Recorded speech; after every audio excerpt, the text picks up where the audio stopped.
I'd like to talk to you a little bit about some of the tools I have for drawing with Matchstick and Ink. You're going to need matches. You'll need a holder for the match, a knife to whittle down the match, some waterproof ink, and of course, watercolor paper. And this is what the match looks like. It's a typical looking match. It's tapered on one end and has the flit and the lighter on the other end. And there are different types of matches. There are some that are different colored tips, blue tips and green tips, that sort of thing. I don't really know what the difference is, except that I have found that the wood itself is a little different. The absorption of the ink into the wood, and such that if you're drawing, you don't have it all just laying out on top of the wood. Some of it gets down inside the fibers of the wood, and you're actually drawing with ink that kind of is staining, but still loose within the matchstick itself. So that's the match. The holders can come in different forms. I have three options for you here. One is a 1/2-inch dowel with a hole drilled in it that accepts the match. You can put one in each end if you want. You can only draw with one end at a time. Perhaps I made that one, the hole was too big or too small. I don't know if they're both the same size or not, but that works pretty good. And again, drill a hole in the end and use that to hold the match. The third and best option, as far as I'm concerned, is a drafting lead holder for 2mm lead. The drafting lead holder has a nice spring-loaded set of jaws. This is a 4-jaw holder, and some are 3-jaw holders. But I happen to have a matchstick here I can show you, and you put it inside the jaws of the match, and it really holds it pretty well. Inside the jaws of the holder, and holds it really pretty well, nice and rigid, and makes it a nice drawing instrument. To shave down the match or whittle down the match point, you'll need some sort of a knife, and this is my zip knife that I use. Keep it in my art kit. They're cheap. You can pick them up for pennies at the stores, drugstore, grocery store, hardware store, whatever you want. So you can have that. You can use just a regular razor. You could use an X-Acto knife or a utility knife or any kind of sharp knife that you might have in your studio or your travel bag, what have you. And then you need a bottle of Higgins Black Magic waterproof ink.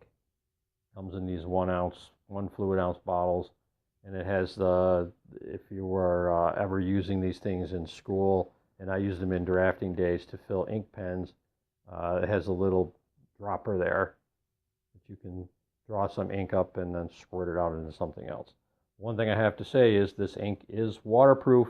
It gets into your clothes, gets into a white t-shirt or on some white pants. You might as well forget about it. You're never going to get it out. My choice for paper is Arches 140-pound cold press paper, natural white, and I like to draw on the surface that's intended to be drawn on. You can't see the watermark here, but when you can read the watermark properly left to right, that's the surface that they want you to use to paint on. You can flip it over if you want. The opposite side has a little more tooth to it. And it would make a little different type of line when you're drawing, but it's pretty much acceptable. It just depends on the kind of look that you want. Now when you make your matches, I'll show you some that I've made before. You can get what's called a double-ended match. Now this is only double-ended because I whittled it down and I haven't used the other end. This is what they look like when they're used on both ends. Each end has a point on it. Now when you make the matchstick point, you're going to snap the head off the top of the match. Now because you've snapped the wood off, it's like breaking anything that's made of wood. You wind up with all these little fibrous things coming off the end. Those have to be cleaned up in some way so that you can double end whittle. This is the finished end, originally made. Works nice. This one needs to be cleaned up a little bit so you get rid of those fibers. Otherwise you'll have the tip and you'll have one little wood fiber, and that thing's got ink on it, and it's making an extraneous mark that you really might not have wished for in your drawing. So there's a single-ended matchstick, but yet this one still has a point on it. I think I have one over here that's a single-ended, Yes, here it is. Single end, and you can see from the tip here that the match is broken on the end, but I didn't take any time to repair it. Double-ended, and then a double-ended one that isn't used. And what's the advantage of the double-ended one? Well, the double-ended one is handy because if you're drawing with one end like this, so this is a single-ended one, we'll put that down here. If you're drawing with one match and you have a double-ended on, it's all ready to go, then when you want to, you switch and you can then use the match this way. I suppose if you're really economical, then that's something you might do. Matches are pretty cheap. You can find them anywhere. You can just whittle down a whole bunch when you have free time. And I actually keep some in an old medicine bottle, an old pill bottle, and I throw them in my kit. And they're always there, all whittled up, ready to go.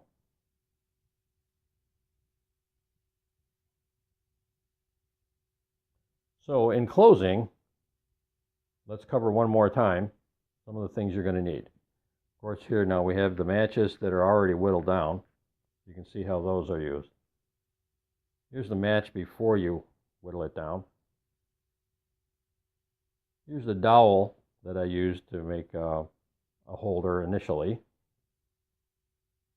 Here's an old paintbrush handle with the hole drilled in the end, as I had said. And then here's your drafting lead holder, the ideal tool for my money in doing this. And then here's your bottle of ink and some kind of razor knife to cut down the matchstick. So got these items here: matchstick, holders, ink bottle, razor knife, and your paper.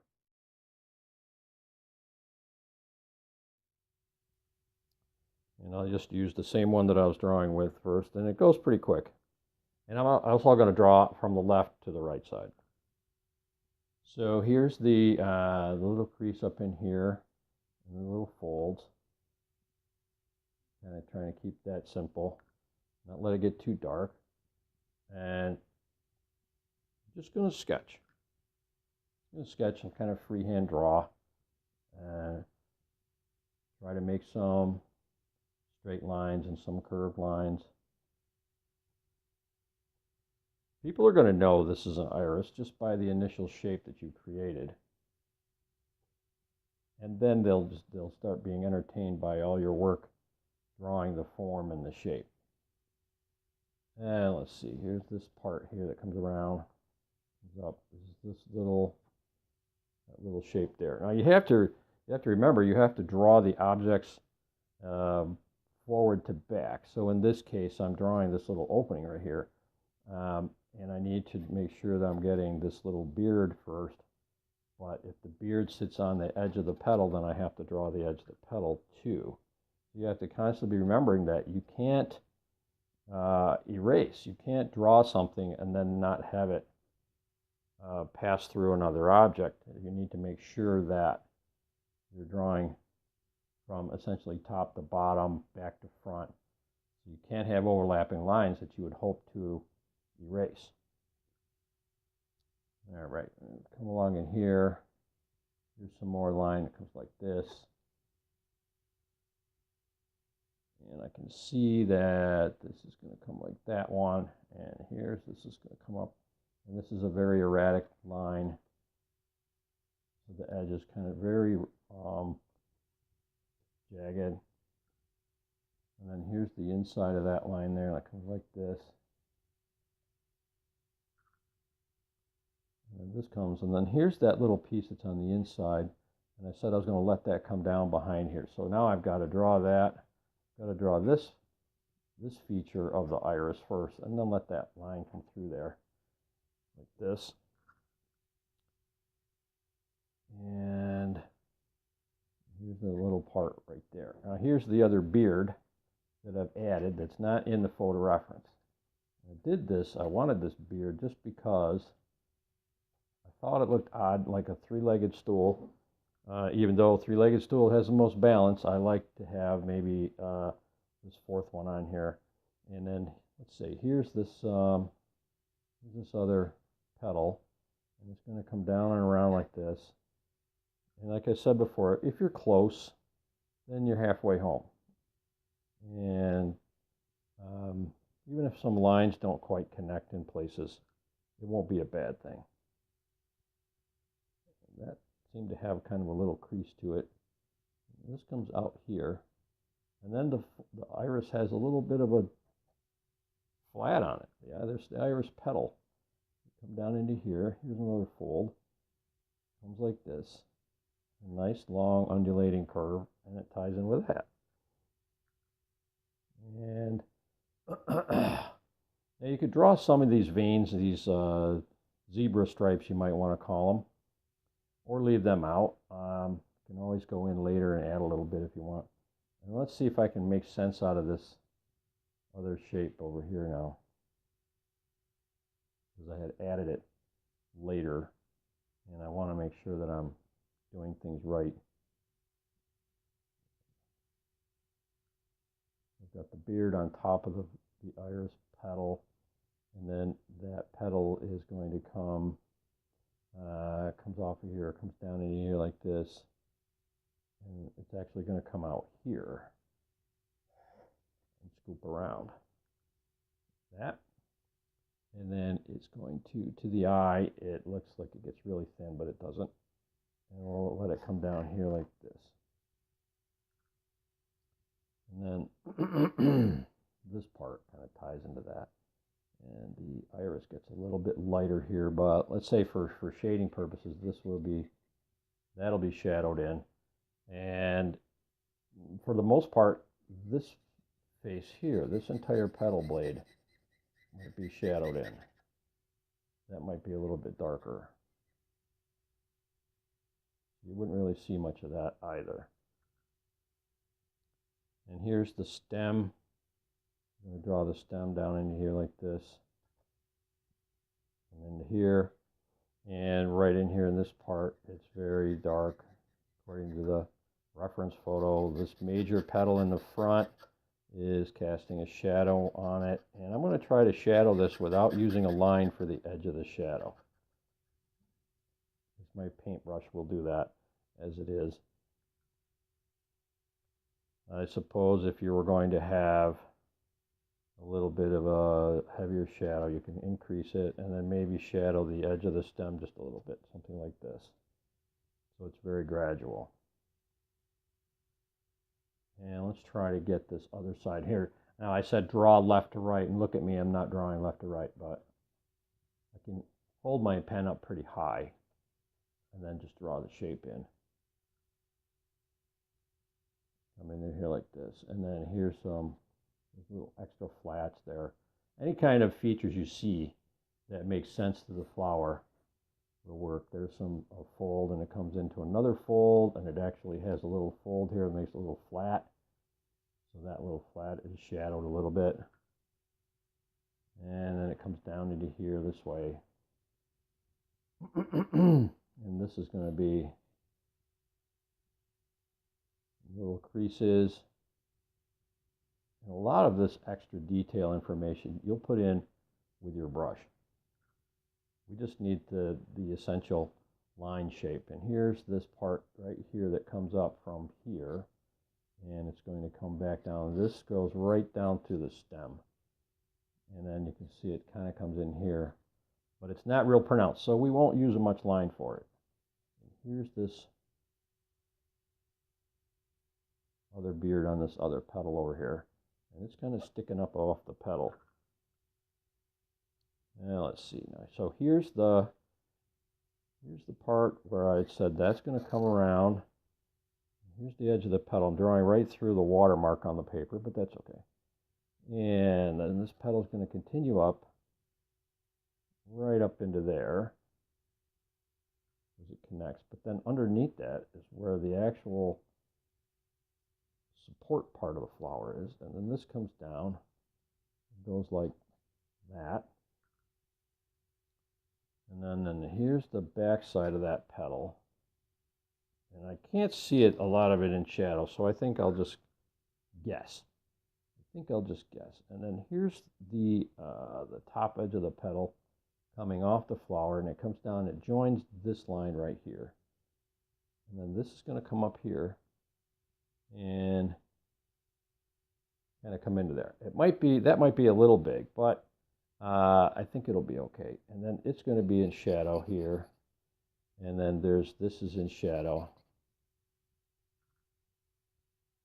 Yeah, let's see, this would come in shadow here. So then there's a little bit more of a shadow right in here. But this petal is somewhat dark, but it's going to get some light on the other side. Let's see if there's anything else that I wanted to shadow. There's a little bit of a dark area right up in here. And maybe a little bit here. There's a couple little shadow areas right here. And this flower is so delicate that I would say you'd almost want to just not use a lot of dark shadowing, maybe just some light scumbling of the matchstick across the paper. That's right. Almost thought I'd drawn in the wrong place. I better get the other side of this opening in here first before I forget. And that's going to come like this. And it come down behind that. So this is how the flower is open. And obviously back in here, this is darker in here. And there'll be some shadowing back in here. So this part of the flower here might be a little darker. Actually right up in here. Might be a little bit of shadowing right in here. It's almost like charcoal, isn't it? Come into here like this. Here's something a little darker. Push a little harder. Get some stain going in there. Oh, let's see. Here's a little area right in here. Here's a little bit of a shadow right in here. That. And then there's more shadow that comes across up into here. Yeah, and you can start to see with this gray hatching business that it kind of comes out pretty good. Now there's sometimes when you just don't want to apply any kind of a hatching. It's not necessary. Let's see here, a few little bit of lines to give this thing some shape here.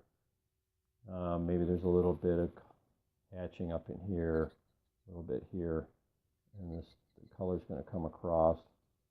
Shadow that, and there might be a little bit of a shadow from this major part of the flower. Now I don't want this to be real dark in here, so I'm trying to keep the ink from getting too heavy on the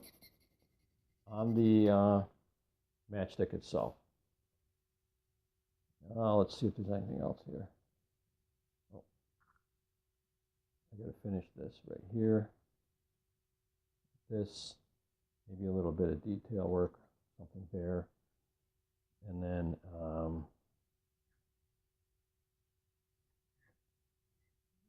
some lines to give you some idea of where these curves are going to be.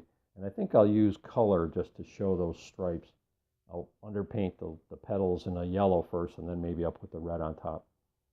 Here's a little darker here, like that. And we got the beard there. That looks pretty good here. So I think that should be pretty good. Here's some folds or creases that go that way. This is going to have a pretty heavy crease in there. This would be a little bit darker in here, I think. Something like this. Not too much. Not too much. Not too much.